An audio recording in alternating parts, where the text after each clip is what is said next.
Committee on Government to order. So with that, I want to thank everybody, thank the members for coming in. Senator Shamp, or new incoming Majority Leader Shamp, thank you for coming in. I know you're feeling under the weather today. To the Democratic colleagues, thank you guys for coming in today. I know it wasn't intended. You know, today is a sad day for Arizona. And I think, you know, it was President Woodrow Wilson, and yes, I know that our founding fathers are rolling over in their grave that I'm quoting Woodrow Wilson, but he said that government ought to be all outside and no inside. Everybody knows that corruption thrives in secret places and avoids public places. Well, we're in a public space today, and the city of Phoenix and Kris Mayes, our Attorney General, they're avoiding this public place. On December 3rd, we sent, and I say we, I mean this committee, the Committee on Government for the Arizona Senate, sent official letters to 4 Phoenix city officials and to Kris Mayes herself. All the letters said the same thing, that we were investigating discrimination practices within the City of Phoenix Fire Department, and that their presence was necessary for our complete investigation. Now, when we say discrimination practices, what we mean is a widespread culture of discrimination. What we mean is that meritocracy is no longer prioritized, and instead characteristics and intersectionality are characterized in their place. What we mean is that the public is put at risk by practices that refuse to prioritize the people who are most skilled and most qualified to leave our brave first responders, and instead that we are putting in place a matrix of who should be in those positions based off of what they look like, who they sleep with, and what their gender is. A couple hours ago, the Arizona Senate and this committee learned for the first time that the individuals requested to appear before us here today were refusing to attend. That is an absolute disgrace. To the city of Phoenix and to Kris Mayes, the Attorney General, you should be ashamed of yourselves for refusing to come into this public place and stand for accountability. It is also a monumental slap in the face to the public safety professionals who put their lives on the line every single day and have chosen to come forward to make their personal testimonies known about the discrimination that they face within the city of Phoenix. In their letter sent today, the city of Phoenix says that they offered Chief Mike Duran to testify. Let me be unequivocal that that is a patent, blatant, and bold-faced lie, not just to the Senate, not just to the legislature, but to the people of this state. They did no such thing. They offered no correspondence of any kind from the time that we sent the initial invite until today at 11:30 when we received their declination that they would not be coming to testify. Prior to the letter today, none of us received notice. Not me, not my staff, not our Senate Majority Deputy Chief of Staff, Grant Hanna, who's been involved in this process.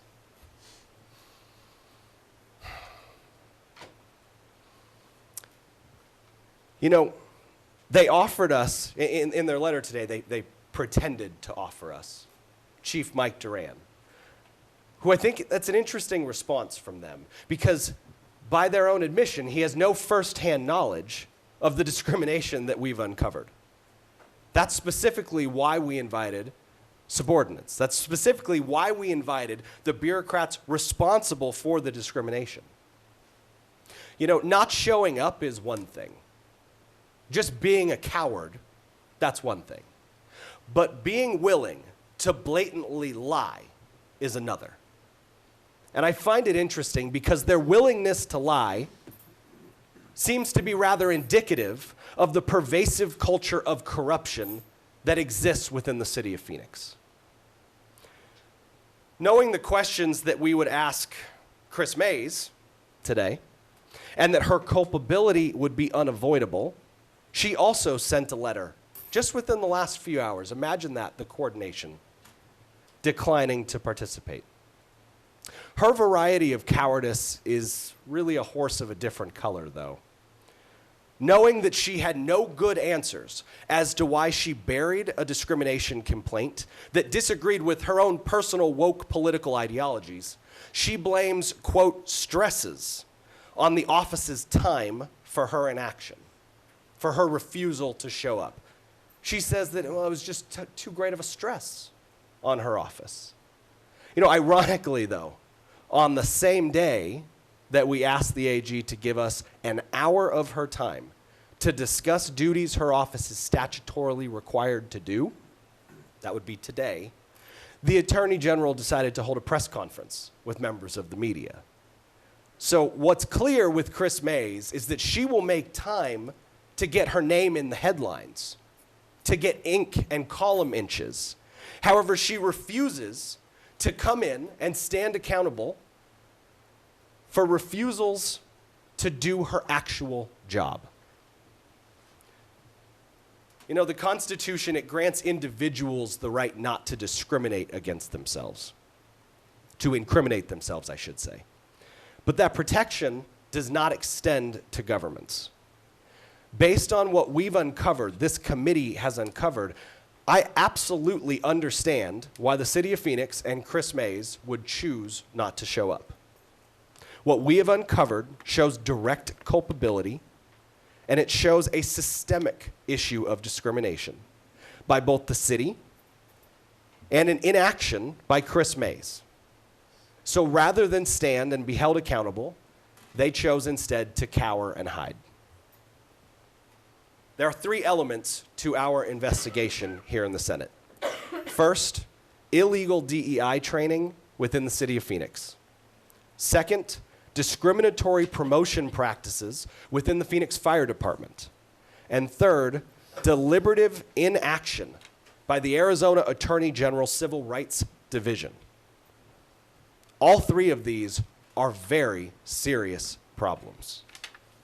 Now, had Dave Matthews, that's the City of Phoenix HR Director, or Jason Perkiser, the Assistant HR Director, been here today as requested, we would have asked them about the city's compliance with House Bill 2906, a bill I passed into law in 2021 that prohibits a city from using taxpayer dollars for DEI training.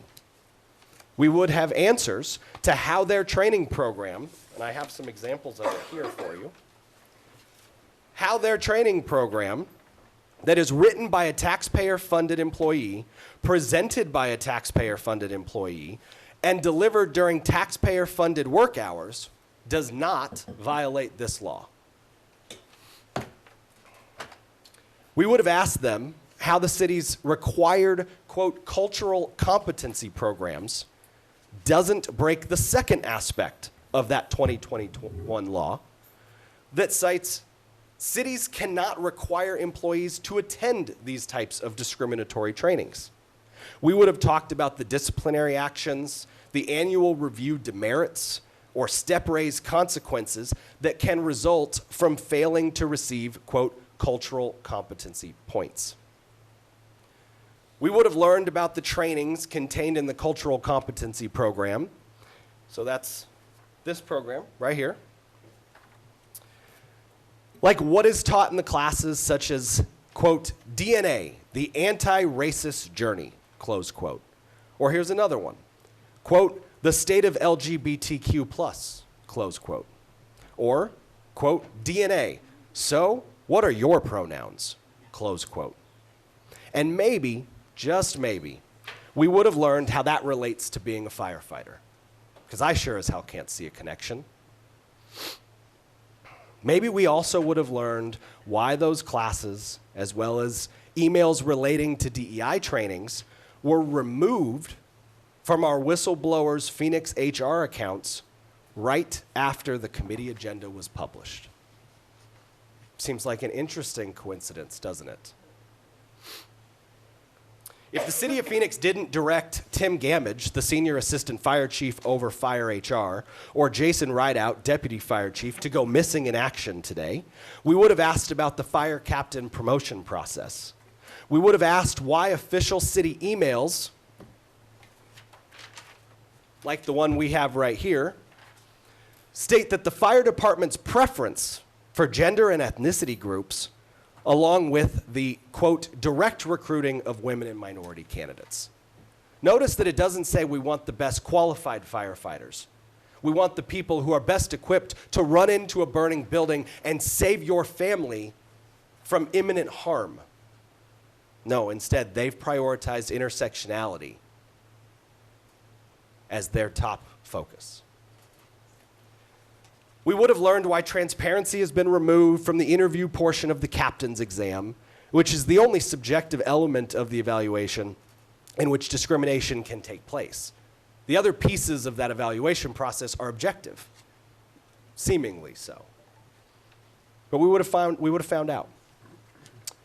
You know, we also would have found out why these interviews are no longer recorded and why applicants no longer have access to their scores. We would have asked them about comments they made to firefighters, specifically that minorities and women get extra points on the promotion exam. And we would have asked what they meant when they told firefighters, and I'm quoting, "You would have been promoted if you weren't a white guy."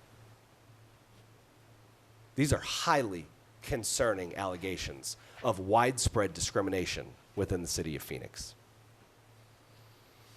You know, had they shown up, we would have learned about the impacts to morale that these policies have had on the department at large, why firefighters cite these toxic and racist DEI ideologies as a key factor in their retirement decisions, and why new hire applications are dropping at an alarming rate.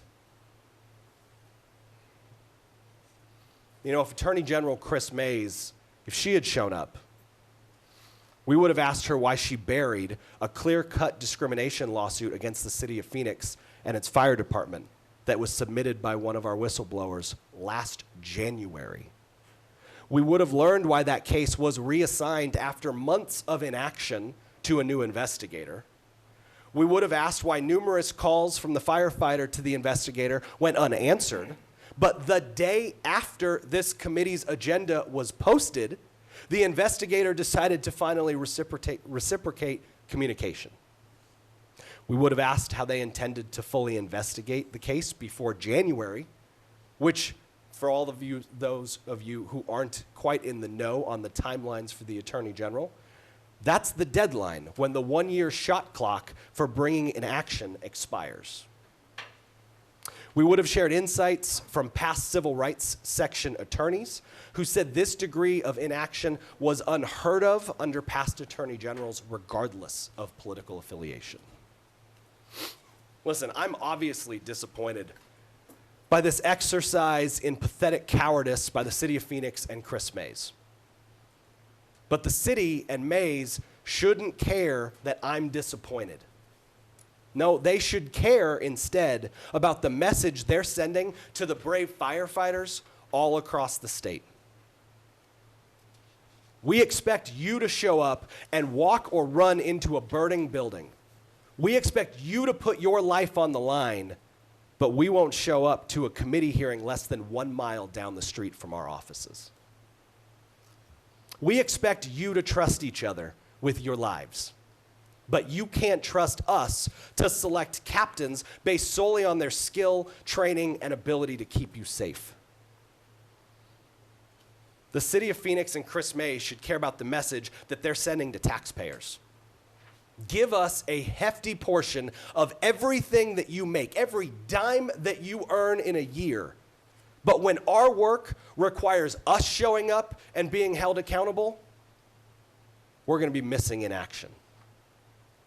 Again, the city of Phoenix and Kris, they really shouldn't care about me. I'm just a committee chair in the Arizona Senate. Yes, I was elected by the people, but I'm one of 90. They should damn well care, though, about the public that awakens one dreadful night to the smell of smoke. They should care about who the city selects to captain the responding red truck of heroes. And they should question why it matters that that captain knew what the right pronouns were in order to earn their cultural competency points. Due to the spineless behavior of the city of Phoenix and Kris, we will not be able to get answers to those questions today. But rest assured, this committee will not stop today. Rest assured, to the city of Phoenix and to Kris Mays, because I know you're listening. I know you're sitting in your offices watching the live stream. We will not stop pursuing this.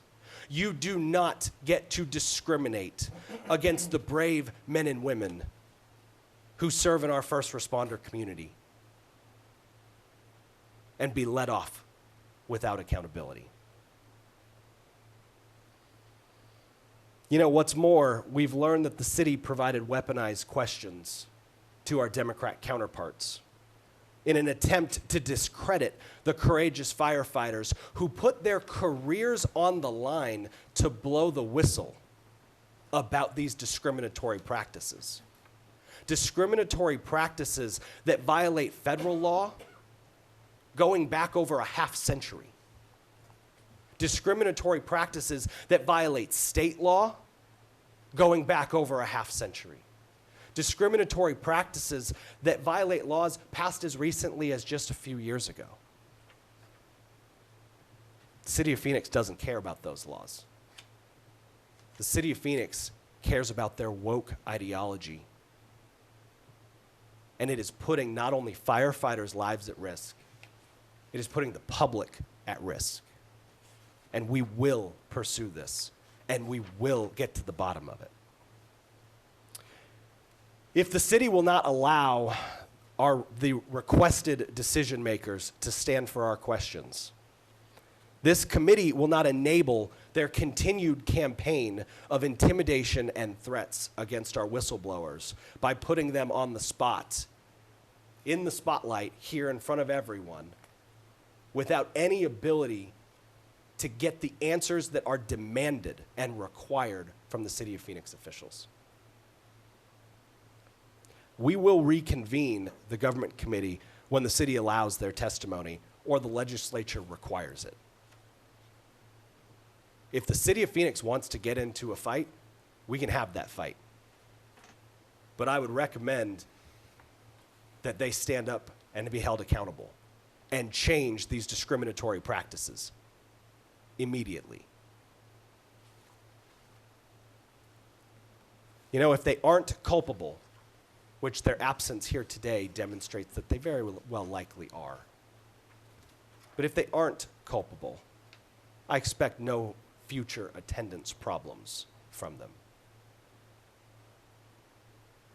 And at that same time and place, we will hear from the courageous whistleblowers, and we will make sure that their stories are told in full, and that we have answers to the questions and the concerns and the discrimination that they have personally experienced within the City of Phoenix Fire Department. And unfortunately, until then, this committee will be adjourned.